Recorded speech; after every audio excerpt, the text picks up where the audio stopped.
Hi everyone, Liane here. I hope you're doing well. I gathered all of my orange inks and I'm really excited to swatch them with you today. I experimented a bit by placing a broad nib from my Pilot Plumix onto my nib holder. Next time I will definitely use a fine nib. I ended up having to re-ink multiple times and you'll see this later in my video. Ink number one is Pilot Iroshizuku Fuyu-Gaki. And I'm using parts from my wax seal stamps to make the large ink swatches.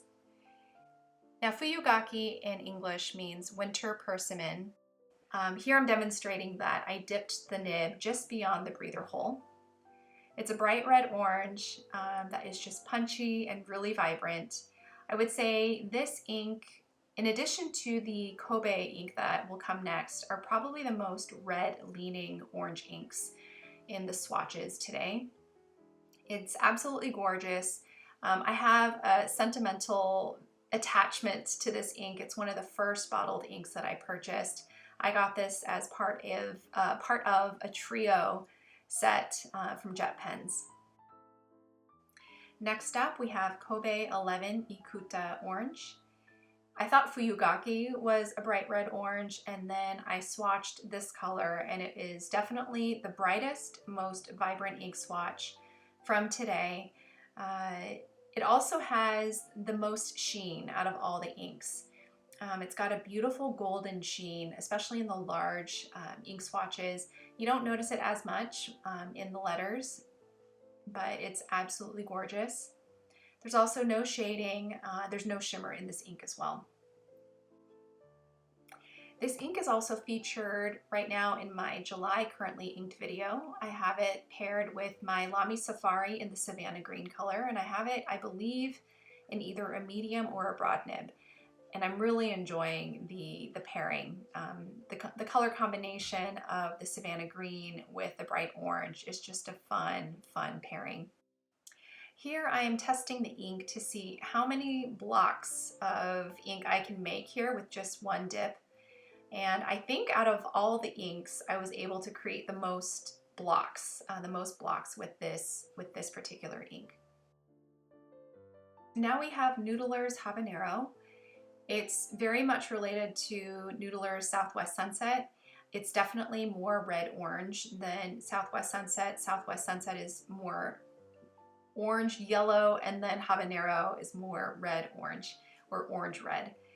It's beautiful shading ink, that's for sure. I would say the one con to this ink, in addition to Noodler's Southwest Sunset, is that they both took forever to dry. They had the longest dry times. In fact, the next day when I applied my fingertips to the swatches, I picked up some remaining, like some ink that just had not yet dried for both Habanero and Southwest Sunset.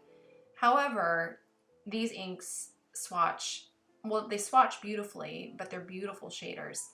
I've yet to ink this up in a pen, but I am really looking forward to it because I love Southwest Sunset. A perfect segue to Noodler's Southwest Sunset. Now this is also one of the first inks that I tried, and I had it in my first video that I had posted or uploaded to YouTube in my fountain pen collection and currently inked. And at that time I had it inked up with my Lamy Safari in a broad nib in the violet color, and it was probably it was definitely my favorite ink pairing, pen and ink pairing that month. Now, I don't know what happened. I somehow missed the T there, but eventually I realized that I had missed it, so there I am completing the word. This is a beautiful shading ink. There's no sheening, definitely no sheening. There's no shimmer in this ink. Along with Noodler's Habanero, this ink as well just took forever to dry. A viewer in another video had told me that they also have this dry time issue with the Noodler's Australian or Black Swan and Australian Roses.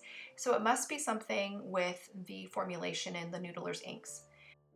Next is the Wearingeul Kyong-Hui, and this is a beautiful warm fall orange color. Definitely not reddish orange, more of a golden yellowy orange hue.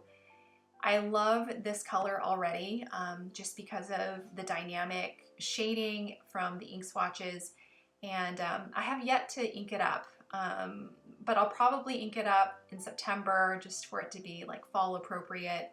I absolutely love this golden orange color.